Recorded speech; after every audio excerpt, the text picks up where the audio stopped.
The Amazing Spider-Man 2. It's been 2 years since we saw the last film, so my expectations for this film were pretty neutral.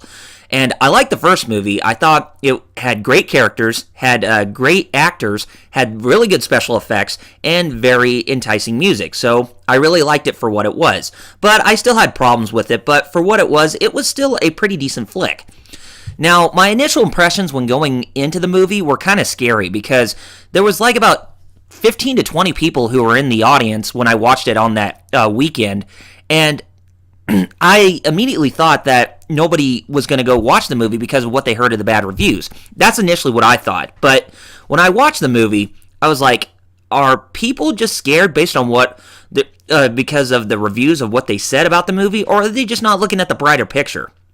But anyway, that's what I initially thought. But when I watched the movie, there were really good positives as there were negatives. So I'll get onto that in the review. But in the last film, we pretty much know that it was it was pretty much a retelling of Sam Raimi's Spider-Man trilogy. The first movie, but it seemed to portray itself more with elements of the Ultimate Universe attached. It's like the mainstream comics having those elements of the Ultimate Universe in this movie. Like, for instance, the main villain in the first Amazing Spider-Man movie was the Lizard, while the main villain in the first Sam Raimi Spider-Man film was the Green Goblin.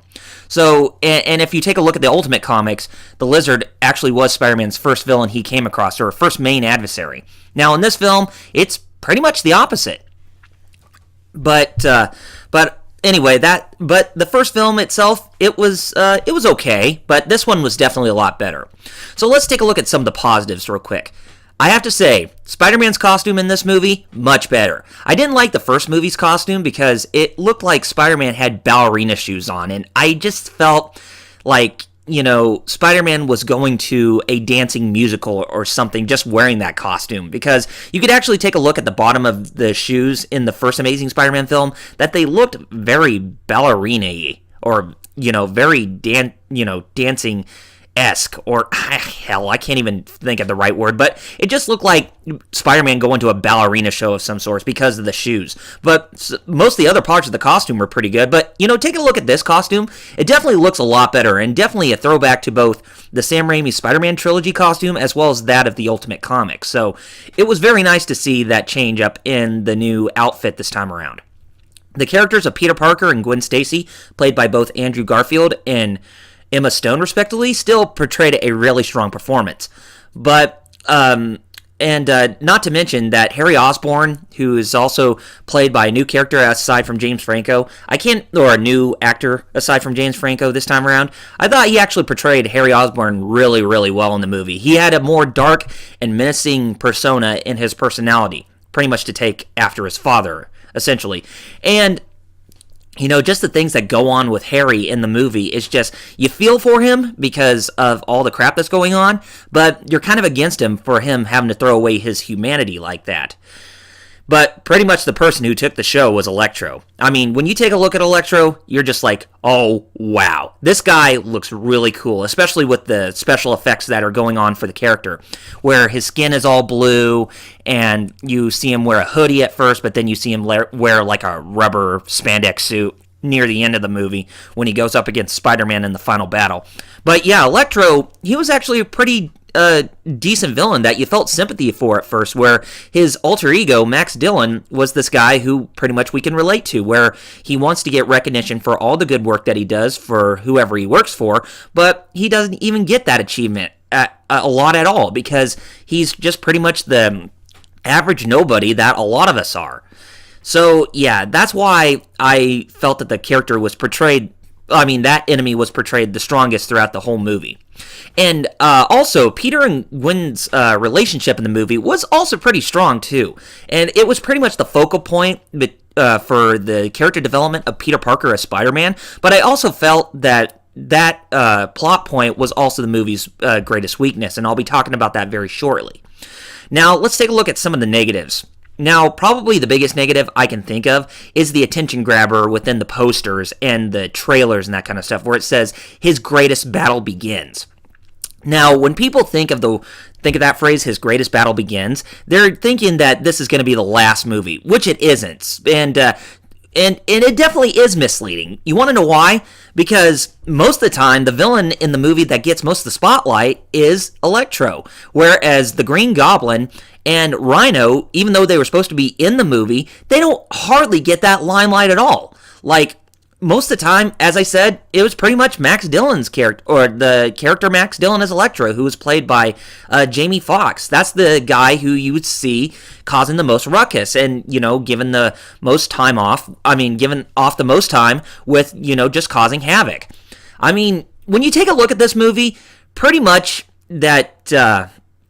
when looking at this movie, you can compare it to Sam Raimi's Spider-Man 3, where there were so many villains, and only one of them would get more of the limelight over the other. Like, a lot of people wanted Venom to get more of the limelight in Spider-Man 3 than Sandman. But obviously that didn't happen, even though both Peter Parker and Eddie Brock were on really bad terms in the movie. But Venom didn't come into play until, the last final battle within that film. So, yeah, that's why I felt that this movie kind of suffered the same thing, because Jamie Foxx as Electro did get more of the screen time than the others. Whereas the Green Goblin only appeared at the end during the final battle, and where the Rhino actually appears in the final scene of the movie. So, yeah, I just felt that the whole term... His greatest battle begins is actually very misleading. If anything, it should have been like his greatest pain arrives, or the pain of loss commences, or, just something of that matter. Because when you take a look at Spider-Man and most of his enemies, they have this whole thing where they actually lost something, and they have to suffer the pain of loss. So... yeah, it's just that's what I feel like is what's going on, and especially with Spider-Man's case, because even though there were things that he lost in his life, very important people, this time in Spider-Man 2, The Amazing Spider-Man 2, he was going to have to suffer his greatest loss ever. So, yeah, that's why, as I said, that's why that the attention grabber should have been something of what I said, and not his greatest battle begins, because that is misleading. And speaking of stuff that's in the story, I have to say, when compared to the first film, when you take a look at the plot lines in this film now, there's just too many of them to count, and it was very unfocused, as it really didn't follow up that well over the last film, where Peter Parker is still in pursuit of the guy who killed his uncle. So you figure that plot line would come back, except it happened in The Amazing Spider-Man 2, although that game is non-canon from the movie, if you play it. And it's just, you have so many things going on, like Peter Parker trying to learn where his father is, or, what happened to his father, and, the complications that he's facing with Gwen Stacy throughout the entire movie. It's just like, okay, let's just focus on one thing at a time, and let's just, easily develop it greatly to where the audience can understand. But there was just so many of those overarching plot lines happening, once every 5 minutes. It's like, okay, please, let's just stick to something that's simple. Don't try to overcomplicate things, because you're just only going to create more problems. And that's why I felt that the movie story didn't work out well. Now, let's shift gears a bit, and let me go ahead and talk about the major spoiler throughout the movie. And I don't think I mentioned this from the beginning, but there is a spoiler that I wanted to talk about. So, for those of you who want to not hear me spoil anything, you can go ahead and click in the timeline of the video to where I finish up with my ending thoughts.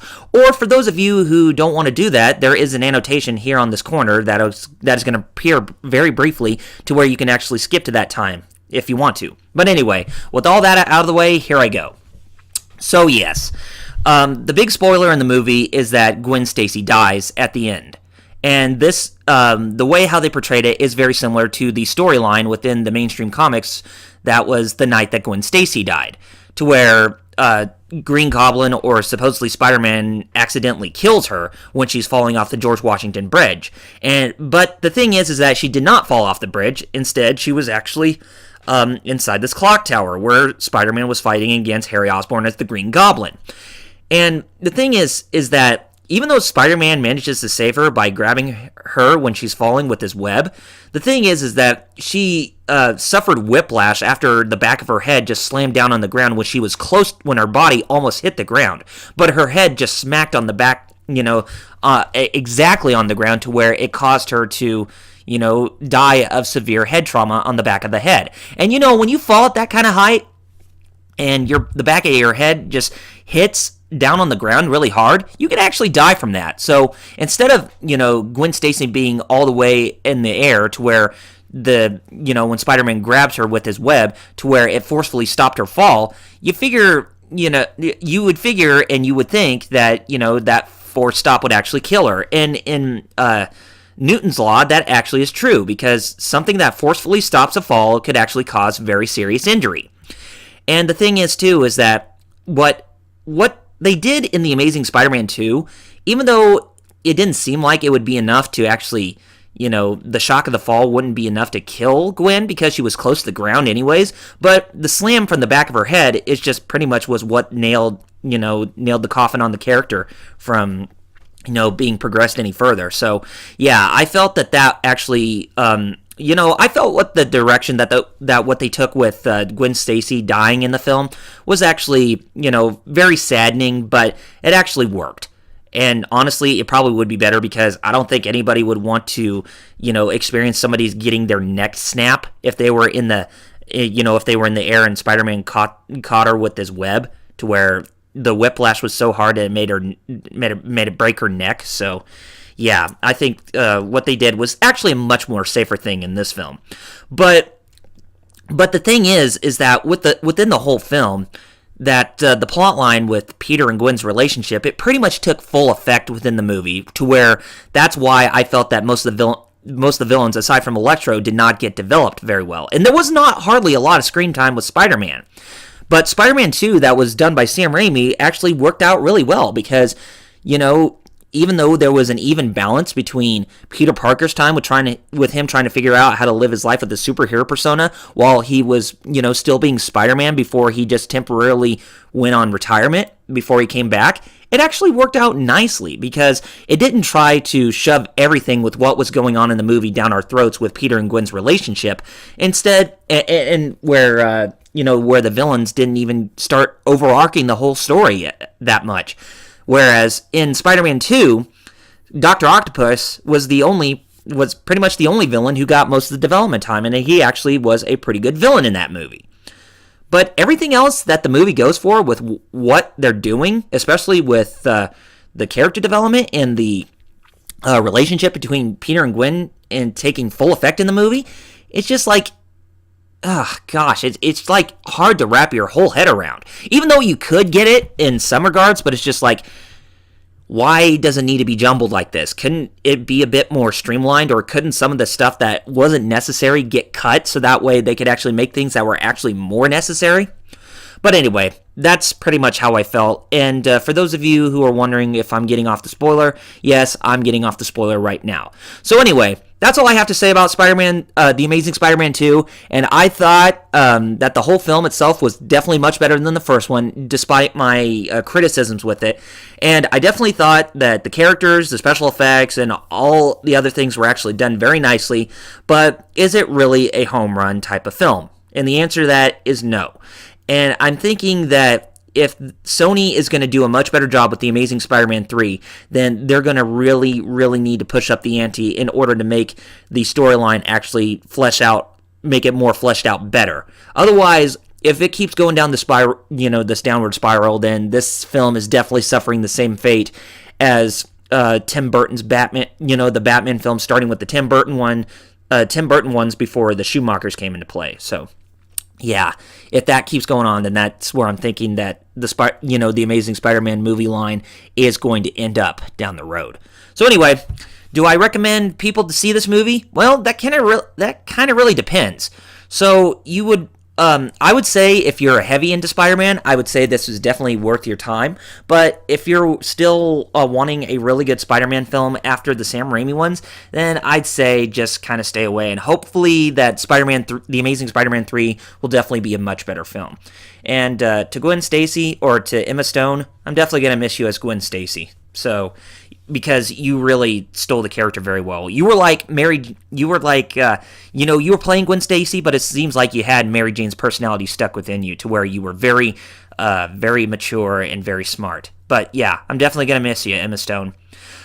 And I really do believe that Mary Jane Watson is actually going to be in the next film, since she wasn't in this film, to where her character development would have actually made sense if she was still on board. But anyway, so as I said, for those who are big fans of Spider-Man, definitely give it a watch. Otherwise, just stay away.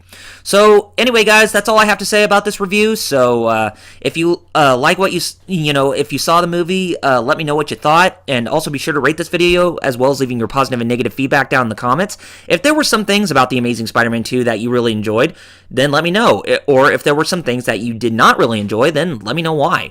And also be sure to hit that subscribe button, as more support from you guys will mean that more content is coming from me in the future that you won't find anywhere else.